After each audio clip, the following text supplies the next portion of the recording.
Hi everyone, welcome to my channel. Today I'm going to be showing you how to make ogbono soup with okra using the boiling method. In all honesty guys, there's just so much to love about this soup. Is it the taste, or how easy it is to make, or how easy it is to swallow? But before we get started, if this is your first time on my channel, welcome. Please don't forget to hit the subscribe button and turn on the notification bell before you leave so you don't miss any of my upcoming videos. Here I have all the ingredients we're going to be using to prepare the soup today, and I have already prepped everything, because if you have all your ingredients already prepped, you'll find that the soup is so easy to make and comes together really quickly. First, I have 3 medium-sized mackerel fish. You can always use any kind of fish you like. You can also use assorted meat, but for this recipe, this is my choice of protein. Next, I have some finely ground ogbono. For the boiling method, you will need to use finely ground ogbono, so if your ogbono is lumpy, you'll have to dissolve it in some palm oil. I have of course some palm oil, then I have some ground crayfish. Next, I have some okra, and you can always cut your okra however you like. I always like some chunks of okra in my soup, so I prefer to cut it with my chopping board. I also have some chopped onions, then I have some chopped habanero peppers, and you can always blend your peppers if that's what you prefer. And for my seasoning, I'll be using some seasoning cubes, and lastly, I have some salt. Now in a clean pot, I'm going to be pouring in some palm oil, and once my palm oil heats up just a little bit, I'll be adding my chopped onions. Then I'm going to allow this fry. I'm going to stir and allow this fry for a couple of minutes. Frying your onions first actually introduces a distinct flavor to your soup, especially if you're using water as your base and not meat stock.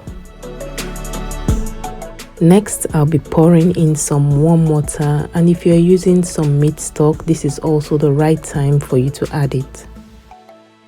In goes my ground crayfish and my habanero peppers. Then I'm going to stir this and allow it heat up for a couple of minutes, but I'm not going to let it come to a boil.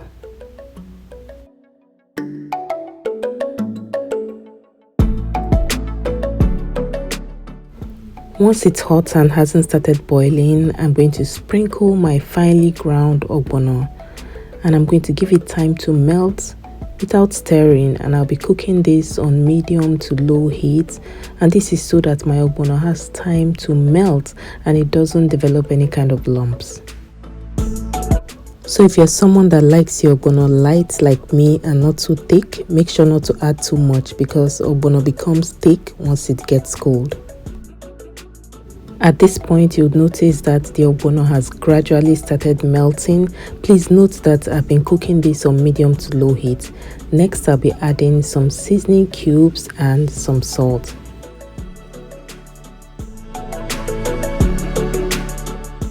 Now that my soup has started boiling, I'm going to stir to combine. Now, one thing I love about this soup is that you can always customize it to your taste. However, the best way to enjoy the authentic flavor of ogbono is to make sure that you don't overdo it with the seasoning. So if you're using meat while you're boiling it, just add your salt, seasoning cubes, and some onions. This will help you maintain the authentic flavor of ogbono.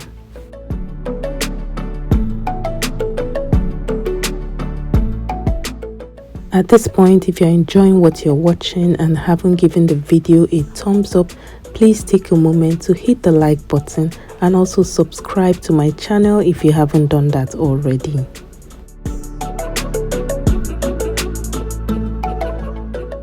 Next, I'm going to be gradually adding in my fish, and I'm going to give it a couple of minutes to cook.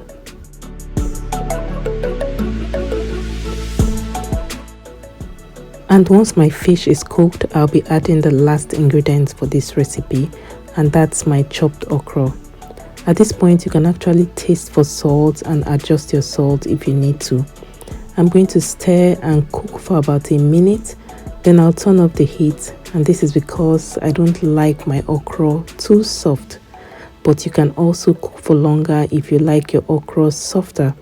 And once your okra is cooked, your soup is ready to be served.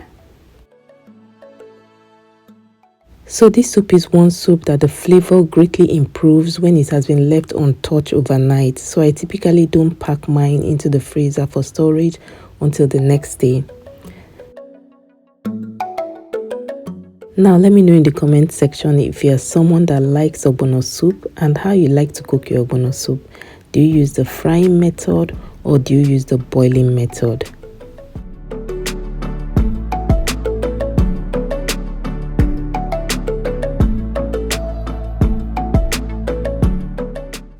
Now at this point, our soup is ready to be served, and doesn't it look mouth-watery? You can serve this soup with any swallow of your choice. I served mine with wheat fufu, and I must say, for those of you who don't like ogbono, you don't know what you're missing. Thanks so much for watching. I hope you enjoyed the video today, and I hope to see you in my next video. Bye.